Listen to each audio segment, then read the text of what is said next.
Welcome to Lectionary. Call in for Tuesday, January 12th of 2021, where two laypersons, a pastor, and an academician gather for about 55 minutes each week to discuss the Gospel Lectionary for the coming Sunday, and this Sunday is January 17th. Each Tuesday we call in from wherever we may be at 6:30 a.m. Eastern Time, and for our good friend Charles Willard in Minnesota, that's 5:30 a.m. Our little team is working to be faithful to Lectionary Year B. We hope this discussion will provide areas of focus and reflection. And here's how we do it. We have one lead off each week that develops perspectives independently, shares them with us, and then we work on our own. When we get on the podcast, we share, we encourage, and we challenge each other. And here are the folks joining us in today's discussion. Sarah Mickelson. Bill Hall. Charles Willard. And I'm Don Upton, and Sarah Mickelson is our lead-off today. Can't wait to get started. Hello, my friend. Good morning, everybody. I'm going to pause here and just say on January 17th is the day before Martin Luther King Jr.'s Day, and we're thinking about that this year. John chapter 1, verses 43 through 51 is our text. So I'm going to start with verse 43, and here we go. The next day, Jesus decided to go to Galilee. He found Philip and said to him, "Follow me." Now Philip was from Bethsaida, a city of Andrew and Peter. Philip found Nathanael and said to him, "We have found him about whom Moses in the law and also the prophets wrote, Jesus the son of Joseph from Nazareth." And Nathanael said to him, "Can anything good come out of Nazareth?" And Philip said to him, "Come and see." And when Jesus saw Nathanael coming toward him, he said of him, "Here is truly an Israelite in whom there is no deceit." And Nathanael asked him, "Where did you get to know me?" And Jesus answered, "I saw you under the fig tree before Philip called you." Nathanael replied, "Rabbi, you are the Son of God. You are the King of Israel." And Jesus answered, "Do you believe because I told you that I saw you under a fig tree? You will see greater things than these." And he said to him, "Very truly I tell you, you will see heaven opened and the angels of God ascending and descending upon the Son of Man." And that's the ending of our scripture. Thanks be to God. So, what an interesting picture. What an interesting collection of information. My first question had to do with the words, "follow me." I come from a family of people who are just generally defiant. That might be the best way of describing us. So hearing the words, "follow me," may not be something we would do. So I thought about that.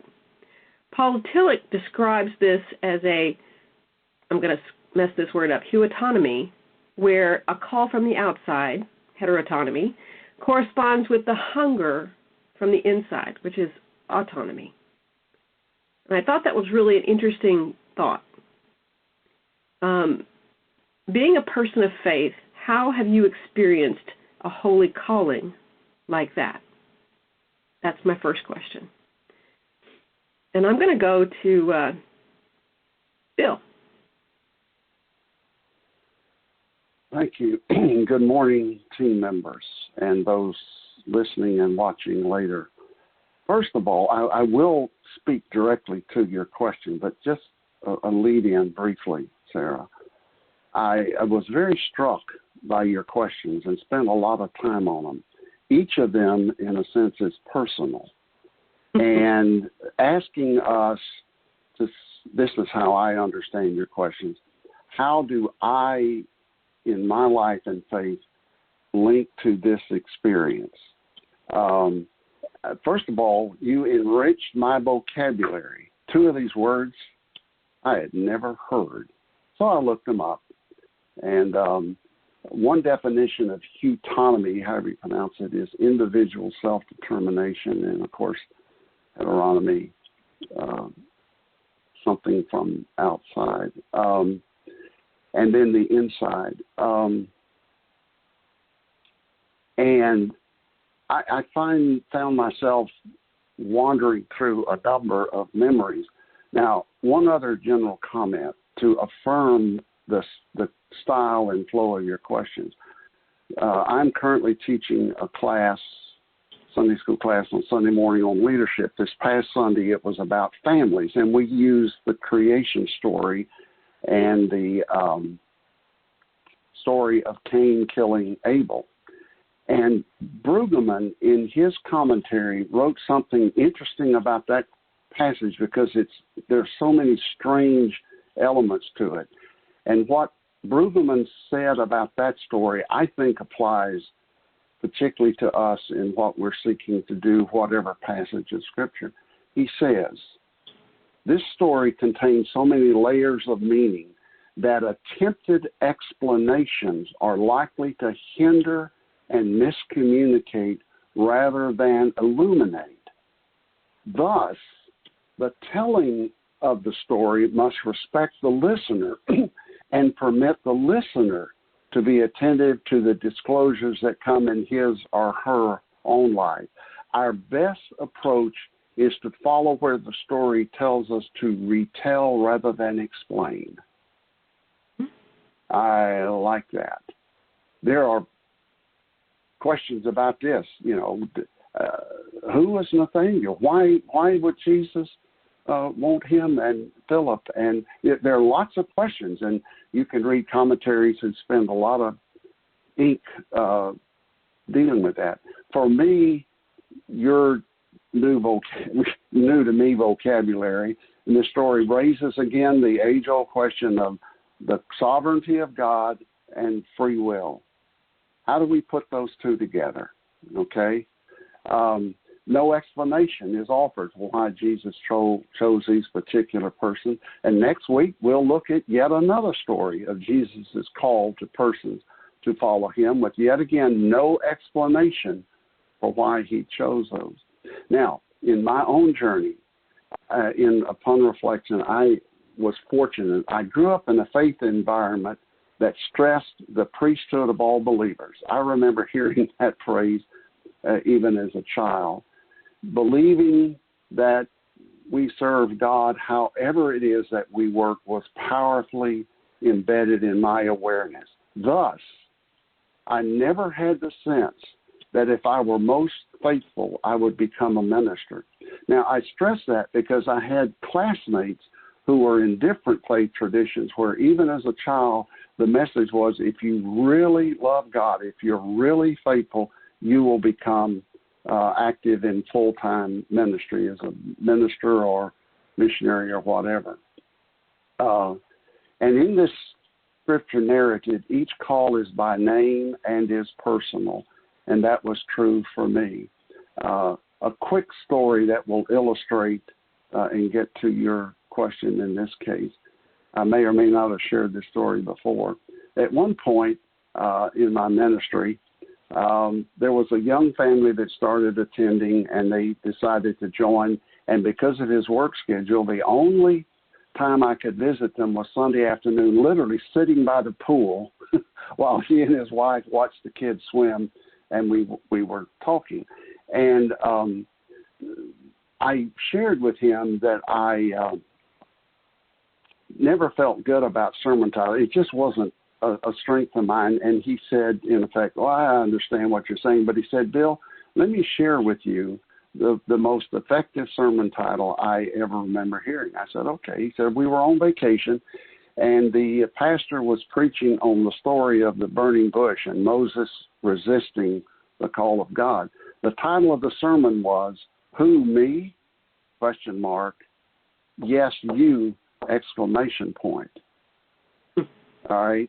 That was my response when I began to feel a call to ministry. I knew early on, this gets at the inside. I knew early on that I wanted to make a difference. When I got into high school and took those, whatever you call them, those vocational interest profiles and so forth, there was no surprise to me that it came up, you may want to be a counselor or a social worker. But I never, ever imagined that I would be a pastor. But the way I was finally able to work through my resistance was to realize that I was sensing God calling me to do something that intrinsically was already embedded in my spirit. I knew it was clear to me that I wanted to make a difference and I wanted to serve people. So what I like about your question is it's not like God comes from the outside and forces something on us. Our call is in some way integrated with who we really are. And we've seen that in other people. One of the joys of ministry is to do these spiritual gift inventories and have people discover that they have, for example, the gift of hospitality, and that is a ministry. So there's a lot more I could say, but I'll stop for now, and thank you for this question. Don, you want to take a shot? Yeah, well, I'm not a Tillich scholar, and I'm elaborating on my own response to your question. I'm not elaborating on Paul Tillich. I'm not qualified to do that. But your question led me to, I think you said you were asking us to think about a holy calling that connected with this. And I believe that this is the holy calling for everybody, that this process of listening and going and thinking and responding to other people, that is the holy calling. And if what little I understand of this, it is about call and hunger, but not being separate things at all, that there is a middle or a central place that we are supposed to live within or between those two places, and that would be the holy calling. And that there's something about that if we dare, if we're vulnerable, that it is natural. And it's about, I think it's less about transformation than about alignment. It's about understanding yourself. And I'm going to cheapen this, but it works for me that when I say alignment, what do you think of, 21st century listeners? Your car. Now, if your car needs alignment, it's veering left or right, and it can get pretty serious. Is it a car anymore if it's out of alignment? And once you get it aligned, is it still a car? Yes, it's more of a car. I would say it's cold outside, you can't do your work, and you can't wield the axe to fell the tree. You need a glove. Hand in glove. Alignment. Hand in glove. Balance sheet. You're running a business, so you're looking at your life, left and right. Now, once you fill out the balance sheet, are you the same person? Yes. You have a better field of vision. Do you function better? Because you have left and right. Alignment. Hand in glove. So the reason I'm raising it is I think sometimes I think people, and Christian people, drive each other and other people crazy around the idea of transformation. That if you do this, if you look at the call, that you become something different. And it's really just operating better, operating in the holy space, that you see it. You have a field of vision to do it. And it's simple. It's accessible. And this one, it's close to my life every day. Somebody goes, do you have a minute? And I'm like, no, or maybe. This is a story of, do you have a minute? And then what's the possibility is alignment, and that's the holy calling, which is every day, every minute of our lives. So I think, just to kind of wrap it up, that I think we might drive each other crazy with calling and hunger because there's a transformation that's expected, and I don't know if that's the case. It's just we're operating better. Is with Zacchaeus, this talks with Jesus. Is he radically different? Well, he's met Jesus. He's enthusiastic, but I like to think he went back and did his job and did it much better and did it with an ethic and did it with love. Think about the people that Jesus encounters. He sends them back in. Are they absolutely transformed? I'm not saying that. I'm not disclaiming the new creature idea, but I think they hear their master's voice in John 10:27. The sheep hear the voice now, and it's that middle place where you hear the voice. And so I think the other part where we might drive each other a little crazy is fall into the trap of going, well, I'm already in that holy place because I do what I do and I do it with confidence. Like, I'm who I am, and I am what I am, and you do the Popeye. And it's like, that's not that either, because you're tone deaf. You're not listening. You settled in, and you're not in that middle space that we're called to be. And, of course, this gospel is filled with middle. We even have a ladder, up and down the ladder, all the middle space. And that's a holy space all the time. So I'll hold my rest of my comments for your next question. But those are the areas I settled in. Disclaimer again, I am not evaluating Paul Tillich. I am not qualified. These are my personal reactions. Thanks, Sarah. My friend Charles, do you have anything you want to add?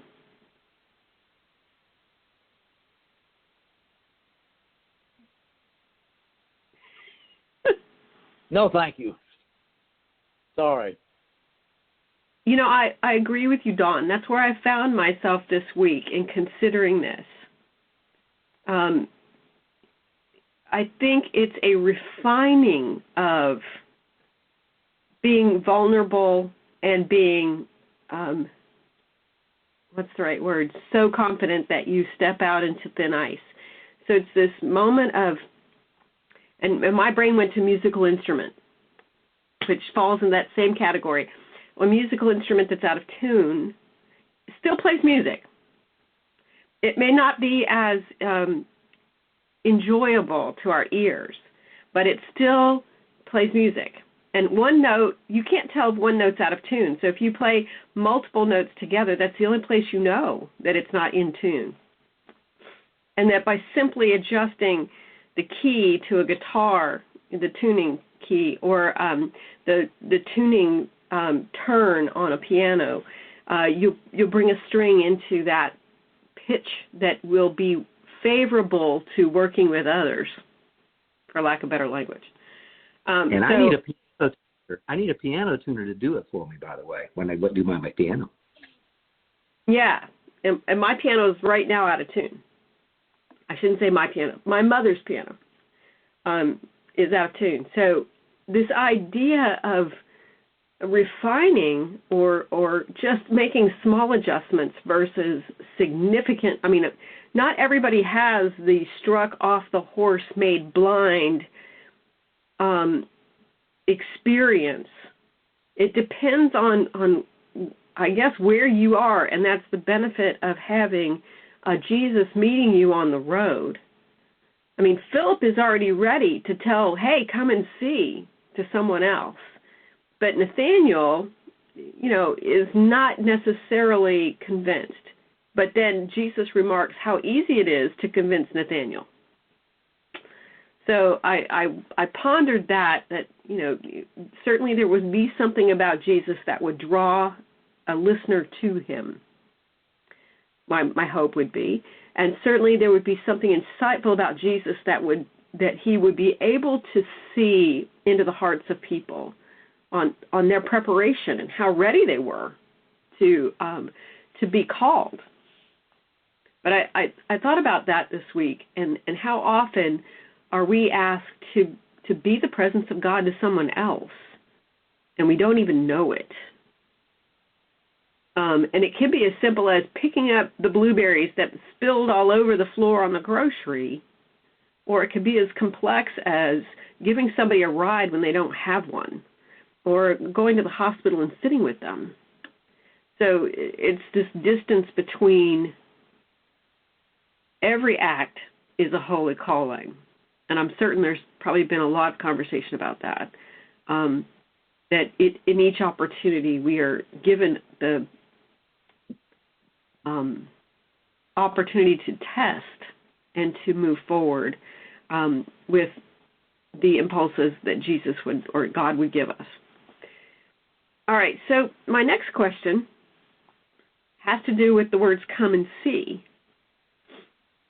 And I thought that this was really an interesting way of doing, what's the right word? We're always told to go out and go tell it on the mountain and to share the gospel. And Presbyterians are not known for our ability to do that. I wouldn't put us in the category of people who go out and do tent revivals and bring people to God.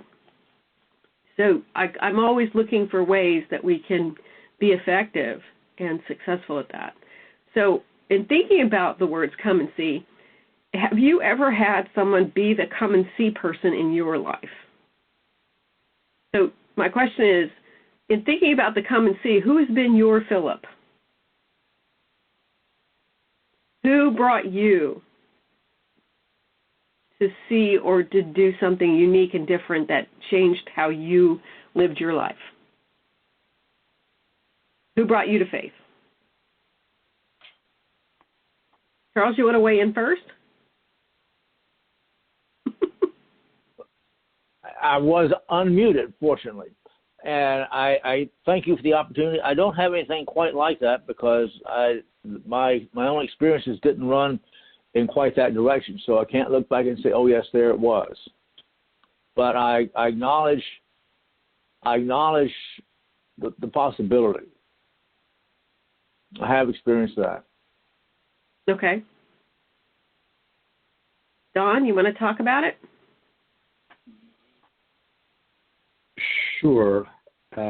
It's actually a tough question because I'm struggling with the question because I don't want to make it too nichey, but you're asking for specifics. So I'll just do a quick one, and I won't name names because it's a trio. I did grow up in a church environment and was deeply involved as a youth, and there were ministries. And I talk about this a good bit with friends that there were 2 or 3 young but fairly mature upcoming pastors who were part of that, and it was come and see in terms of their vulnerability. Come and see how you encounter the Christ.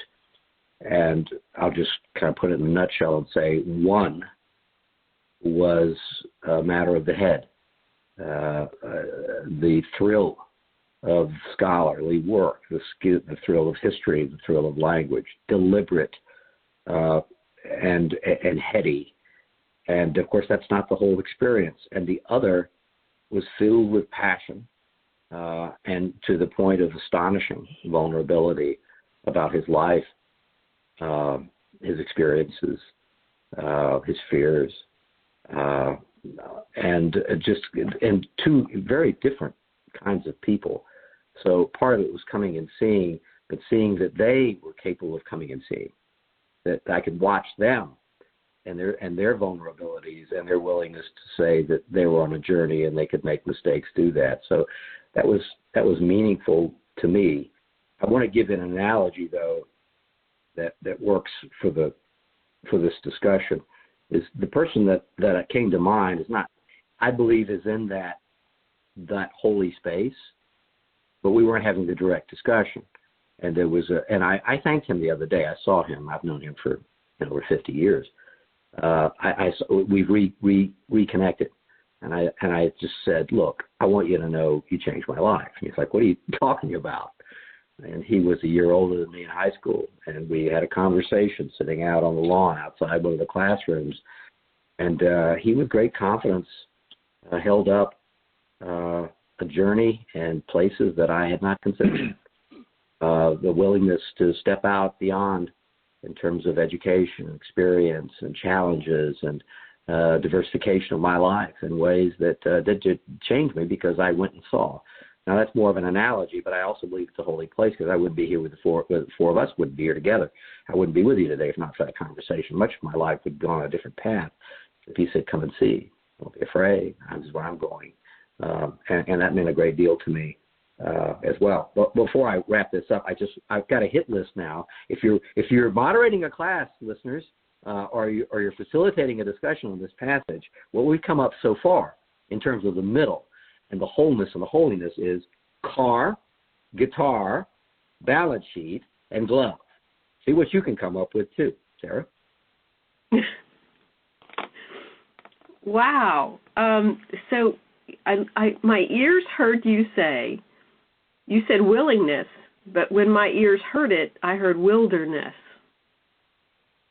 which is a great misunderstanding, but this loveliness between being in a place where nothing is familiar, but you're okay with that. And so I have to say that if I were given the definition of having to name a person who was instrumental in my faith, these are people who gave me permission to ask questions. And perhaps I'm more of a Thomas than I expected, but I'm interested in who are those gatekeepers in your life that said, come in, or let me show you something, or you're not going to believe this. This is so cool. And most of those people were, I would say, in the formative years. I was less than 11, maybe 13, and they were people who were committed to following Christ. I would say that there was a key pastor at the time. I grew up in South Mississippi, and our church called a woman minister, and that was unheard of. Even more to the point, we were a Presbyterian church, and she was ordained Southern Baptist, and we still called her because she was amazing preacher. Our little congregation grew from about a family of maybe 25 people into a church of at least 150 because of her openness, her vulnerability, all those things that were, I would say, instrumental. And I would say, even to this day, she's a person I would say, let's have coffee. I want to hear about what's going on, because she found paths through situational learning experiences that made sense to me. I would say that my father was instrumental in this. I would say that I think a youth group leader would be a person that you might find in this position for many people. So for me, those are the three players that were essential at securing my root systems, if there was such a thing, into the art of following Christ. Bill, do you have anything to offer? Thank you. I think my first statement that I noted will reflect what you have already said, others of you. Again, this led me to do a lot of reflecting. And the first thing I wrote to say was, thankfully, there were a number of Philips in my life. No one Philip. And just a quick insertion that to me is clear in this narrative. Philip invited, Nathaniel had to make his own decision. That was, again, something that was stressed in my growing up in the church through a number of pastors. I had a number because until I went off to college, the church was so small, it had a part-time retired minister, and they'd serve for 3 or 4 years, and then someone else would come in, what we now call interims. I don't remember that term being used then. In any event, there were a number of people. So come and see is not a license to seek to control someone else's journey. It's come and see. Decide for yourself. And it is not just in coming to Christ. It is in the nurturing of that journey. I think conversion is a lifelong process. And just to illustrate it personally, my family history was such that during the war, my dad was other places and moved around. I don't remember my first memory. It was soon after the end of World War II. So we ended up in Atlanta, then moved back to Florida, the Orlando area, when I was in the second grade. And I still remember my second grade Sunday school teacher. He was a scout leader in the community. He was a very intelligent person, and he was incredibly patient. And let me tell you, I was a kind of 2-year-old, second grader, well, maybe a 2-year-old second grader, who had trouble sitting still. I was enormously curious. I talked a lot. And he was enormously patient and a very good teacher. In fact, I think however they divided it then, it was second, third grade or whatever. So I knew him well. He was an elder. Now, to talk about the journey, he was still active in that church when, as a college sophomore, I began the journey toward becoming a minister, and I preached my first sermon just before my junior year in college, and I was going off to a senior college, and he was there. I was so nervous that back in those days, guys carried change in their pocket. The entire time I had my hand in my pocket jangling those coins, and I knew I was doing it, and I couldn't stop. I was terribly embarrassed and felt totally inadequate. After the sermon, people spoke to me, and of course they were being very polite and kind.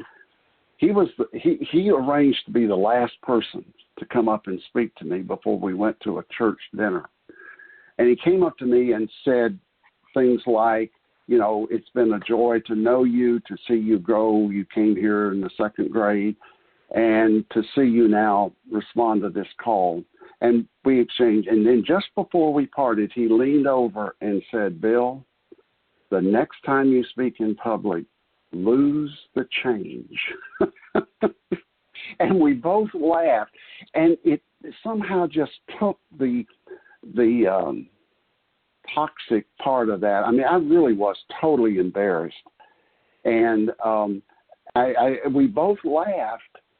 And I knew it came from a place of caring. He was being honest with me, but acknowledging this thing that I'd done that was so distracting. And I never forgot that. So that's just one example. It wasn't just when I was in the second grade that he nurtured me. He did when I was a college sophomore. And I am grateful that at each point in my life there has been a Philip who invites, doesn't pressure, doesn't demand. For example, there are times I've gone for counseling because I needed another perspective. And counselors at their best do come and see. Bill, there's another way to interpret it. There's another way to understand how you might manage this challenge. So I'll stop with that. Again, thank you for the question. Welcome. Well, that leads me to my third question. I think one of the things we've stumbled into just by simply the first two questions was that relationships are foundational to both the follow me and the come and see. My question is, can you think of a moment when really seeing someone the way Jesus sees Nathanael? Perhaps you saw them by empathy or simply recognized a commonality. Can you see a time when, or remember a time when seeing someone was pivotal in the relationship? And how does the notion of being seen like Nathanael interact with how you're following Christ? And you know, I'm thinking about, he sees you when you're sleeping. He knows when you're awake. You know, that Santa Claus also sees. And I'm wondering about the relationship between really seeing someone and how that interplays with the relationship that you have with them and with Christ. Anybody want to go first? I'll jump in, Sarah. Thank you, Bill. I read an article in the Christian Century by Cynthia Anderson, and I want to quote a part of what she says that, to me, says it well. She says, what changes Nathanael's life is not Philip's persuasive description of Jesus. There's the offer. He's the one. It is not even Nathanael's observation of Jesus. It is not what Nathanael sees about Jesus that changes things, but what Jesus sees about Nathanael. Continuing the quote, being seen and known by Jesus turns this ordinary encounter into a life-changing experience that opens Nathaniel to the light that is coming into the world to reveal heaven itself. The story shifts our focus away from our efforts to get others to see Jesus and reminds us that we are able to see only because God has first revealed God's self to us. We see because we have been seen, and love because we have first been loved. In Jesus, we can trust that God sees us, and in the redemptive line of God's sight, we have new life. I like that quote. So for me, the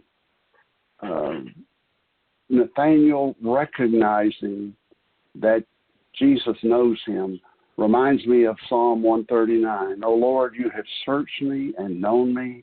Later, for it was you who formed my inward parts. You knit me together in my mother's womb. And Sarah, for me, this goes back to question 1. I like Don's term of alignment. Okay, that the call is not it recognizes and honors who we are and our particular set of characteristics, and that somehow, because God knows us, God's call to us aligns us with how we were created to be. It also reminded me of 1 Corinthians 13:12. For now we see in a mirror dimly. Interesting. And then it says, but then we will see face to face. Now I know only in part, then I will know fully, even as I have been fully known. The word dimly in Greek literally means riddle. I see a riddle. I like that challenge of the mystery. We know only in part, but we can be confident that we are fully known. And it reminds me of a mantra, the truth will out. My personal truths are fully known to God. And ultimately, that is not guilt-producing, that is freeing. Since I cannot hide from God, I can allow myself to see and know myself as fully and as honestly as possible, knowing that in this life I will at best see in a mirror dimly. That sense of being known for who you really are is very powerful. And again, I did not hear Jesus compelling Nathaniel. The scripture, I think that come follow me. Well, wait a minute. Let me check. Does he say that? I saw you. No, he says to follow me to Philip, but not to Nathaniel, but it's implied. I'll finish with that, Sarah. Thank you, Bill. Charles, do you want to add anything?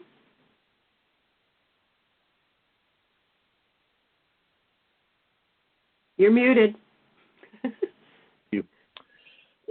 What these things happen to me from time to time, so you'll have to put up with it, I guess. I was moved to go and get a book that I had read a long time ago by Barbara B.B. Taylor called Learning to Walk in the Dark. And it's a remarkable discussion of different things that happen. And I, without trying to describe it in detail, I simply invite you to consider getting hold of it and taking a look at it. It's a remarkable conversation along the way of what can happen in these dark places. I'm going to stop right there because I don't want to talk more about it. But thank you. Thank you, Charles. Don? A couple angles, very quick. The first is seeing through the author. Don't forget that the author of this book has taken us by the hand or put his arm around our shoulder and said, come and see. And I just want to hold up, that side. I spoke of ministry where it was the ministry of the head, and here it is. Don't forget that we communicate, we write, we translate, and this is an intentional gospel. The later gospel says, let me tell you the arc of time. So someone is putting his arm around our shoulder and saying, come with me on a journey through this book. And if I was teaching a class, I'd might want to spend some time on that, because for those of us that read, I would say for any kind of media that's going on, come and see. And there's an obligation with that too. The second point was the seen and the unseen, I think, matter in this.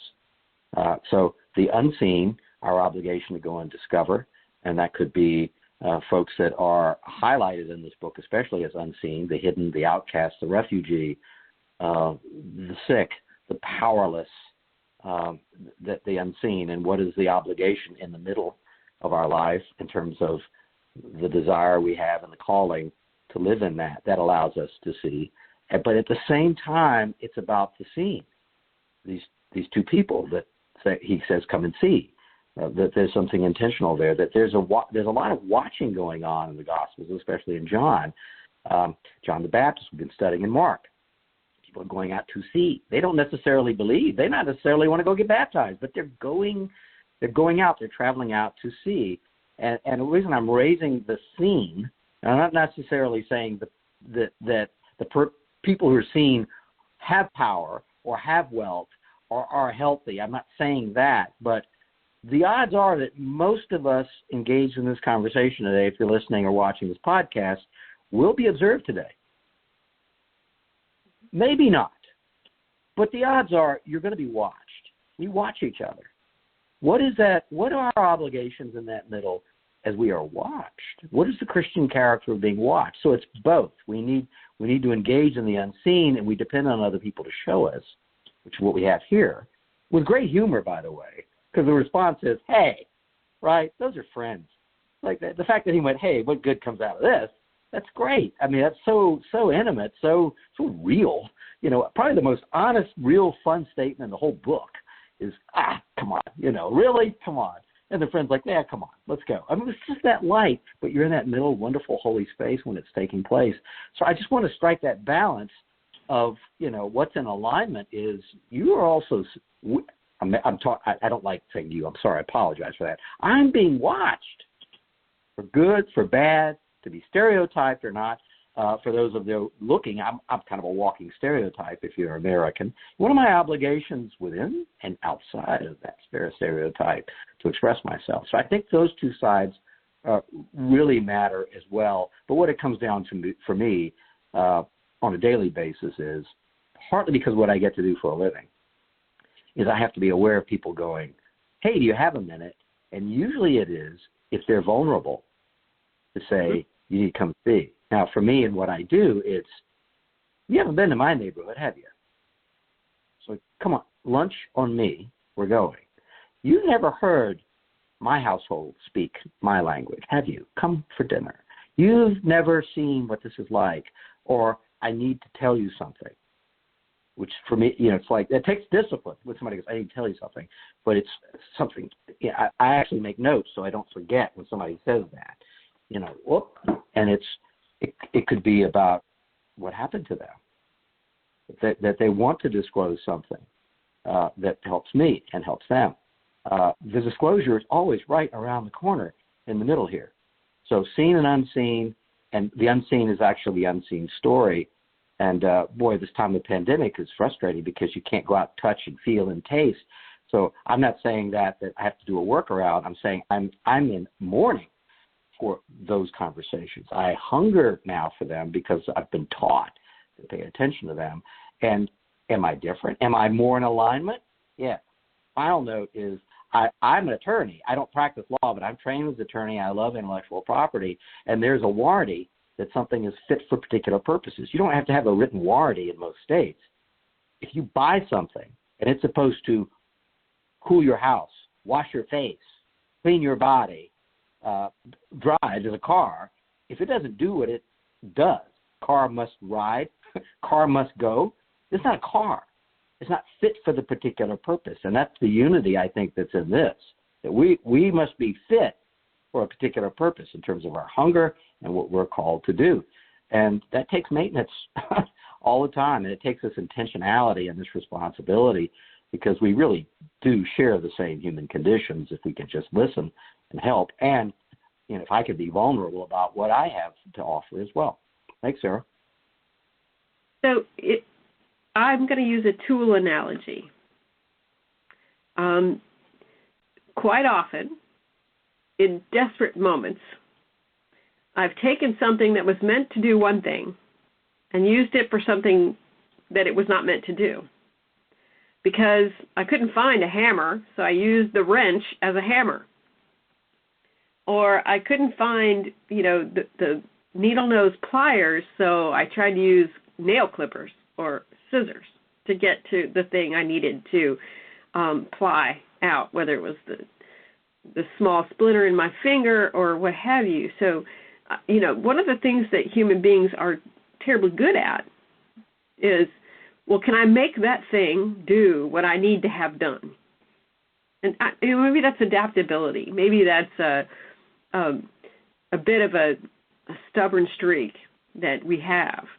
But I think one of the things that's unique about this story, and perhaps a unique thing for all of our stories, is that we're seen wholly and purposefully.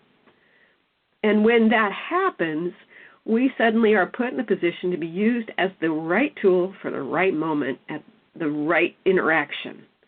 So it may have more to do with keep walking the path like Zacchaeus. Keep walking the path where Zacchaeus walks, but do your walk or do the physical work that you're doing in a more honest way.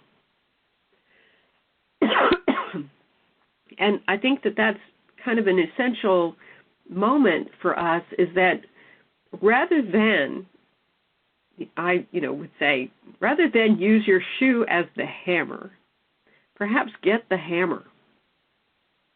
And that Jesus can see enough to go, shoes don't work as well as hammers, so get a hammer.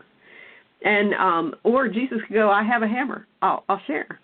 And that leads me down a different song path. How timely.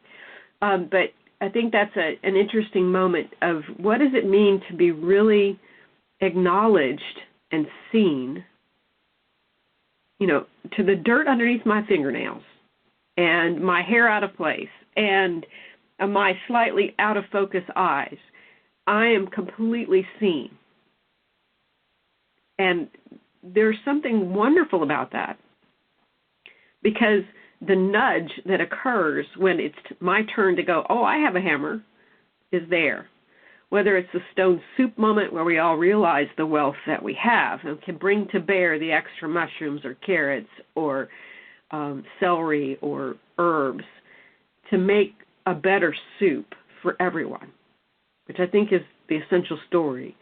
I think that there's something lovely about being engaged, about being ready, about being willing to step up when our turn comes. And we may not need to be, there's certain keys on the keyboard that don't get played on a piano as frequently as middle C. And perhaps we are that low double E that doesn't get played very frequently, but sometimes we are that super high, shrill, 3 octaves up C. That there's this idea that at the right point in time, we're going to be the right place, we're going to be at the right moment, and we'll have the opportunity to be the right tool. And that's really sweet to me. So that's my story about being seen. Thank you. Well, we're just about out of time. I'm just going to look around and see if anybody has any follow-up before we say goodbye. One thing quickly. I looked up the passage where John the Baptist in prison sends emissaries to say, are you the one? What is Jesus' response? Tell him what you see. What's happening? Blind or healed, etc.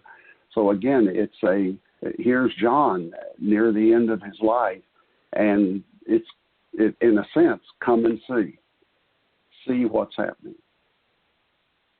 Yes, and for John, even for John, see again and again and again and be told again and again. I mean, I take comfort in that when it comes to doubt and frustration and vulnerability, that See again. I think we're obligated to help each other do that. I certainly need it. I need somebody to put their arm around my shoulder and go, get your head up.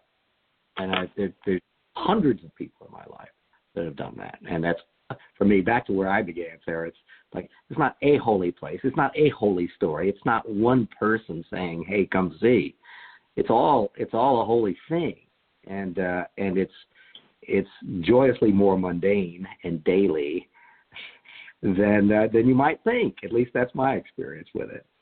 And and for those, yeah, Sarah. I was going to say, and frequently that joy surprises you of being in the moment, in that middle ground, when you might be the guide on the side, or you might be the presence. You might be the person who needed the guide on the side, and the guide suddenly was there. Yeah, it's a happy thing, and I'm not saying that because I have the answers. I'm not saying I figured it out. I'm saying it's happy that I can always turn around the corner with the help of people that love me, and find a more excellent way at the smallest things, including my balance sheet. A more excellent way of listening. It's just a daily thing, and I'm not saying I found the answer. I'm saying I depend on my friends. That's all. And for those of you listening in, Palma Sierra Presbyterian Church is at 3501 West San Jose Street. That's in Tampa, Florida. And for more information, you can go to palmacia.org. That's PALMACEIA.org. We have an email account as well. It's lectionarycallin@palmacia.org. We'd always be delighted to hear from you. And I'm going to add one more thing, because we are on lectionary calendar. We repeat ourselves. We wash, rinse, and repeat through these 3 years of cycle all the time. And if you ever, like me, feel that it's too much repeating or a burden, I just want to say I looked at my Bible, and we're in Epiphany, but we're days away from the inauguration of a new president. And the last time I made notes on this on cycle was 2 days before Barack Obama's inauguration, and we looked at how we explore and help each other through any change and in leadership questions. And that cycle lives if you'll take a few notes as you go. And you're always welcome, and we'll see you next time.